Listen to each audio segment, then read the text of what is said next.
Pas une seconde, j'ai réfléchi à ce qui avait été fait, pas été fait, etc.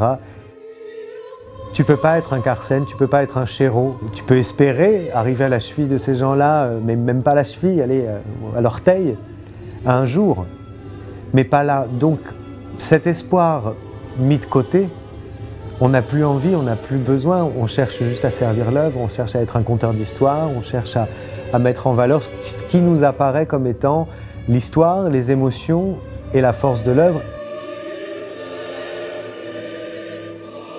La spécificité de Macbeth pour Shakespeare, c'est-à-dire qu'elle n'est pas comme les autres pièces de Shakespeare, où est-ce qu'elle est cette spécificité, comment je la sers, et pareil avec la musique, Macbeth c'est pas n'importe quel Verdi. J'ai voulu faire un Macbeth intime et j'ai souhaité prendre l'histoire de Macbeth et sur laquelle on puisse projeter chacun notre propre intimité, notre propre... On a tous un désir, une ambition, on a tous des incapacités à agir. Et de montrer que Macbeth, il fait ça et que sa réponse à ça, c'est la violence. Sa réponse à ça, c'est le conflit et c'est la violence envers les autres, envers lui-même. Il y a 3 couches dans le spectacle parce qu'il fallait trouver pour moi un moyen de garder la complexité de l'œuvre initiale. Cette complexité, elle repose sur 3 choses, comme toujours chez Shakespeare quasiment, le songe, le monde et le théâtre. Dans le songe, il y a évidemment toute l'idée de l'expression de ce qu'on rêve, c'est-à-dire de tout ce qui s'exprime de manière psychanalytique dans les rêves, nos peurs, nos condensations, les mélanges entre les choses, ce qui nous fait peur de nous-mêmes parce qu'on ne le contrôle pas. Et puis il y a la réalité, il y a l'histoire, il y a le monde.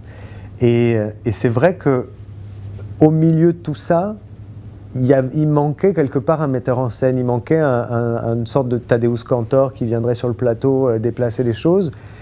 Et ce Tadeusz Kantor, pour moi, dans mon imaginaire, c'était Hécate, c'était la déesse des sorcières. Et donc les sorcières devenaient à la fois les sorcières de l'histoire, mais aussi changer les décors parce qu'elles venaient modifier l'espace pour que l'histoire puisse avoir lieu, mais aussi elles étaient les pulsions, elles sont le ça de la première topique freudienne, l'instinct, le pulsionnel, le plaisir immédiat. Et donc du coup, elle venait influencer les choses. Et rien n'est plus primitif et plus proche du ça freudien et de la pulsion humaine que le corps, et pas l'esprit, pas les mots. Les sorcières, elles ont la polysémie dans tout ce qu'elles disent. C'est tout le problème de Macbeth. Tout veut dire plusieurs choses, nos pulsions peuvent être comprises de plusieurs manières. Et les sorcières, elles sont comme ça, à multisens. C'était difficile de considérer que les sorcières, qui sont le 3e personnage principal du spectacle pour Verdi, puissent être traitées comme des figurants, ou comme des danseurs de 2e plan qui viendraient illustrer l'opéra. D'abord, je n'aime pas trop ça à l'opéra, mais ensuite, Macbeth n'est pas un divertissement, et les sorcières sont un personnage, et un personnage clé du spectacle.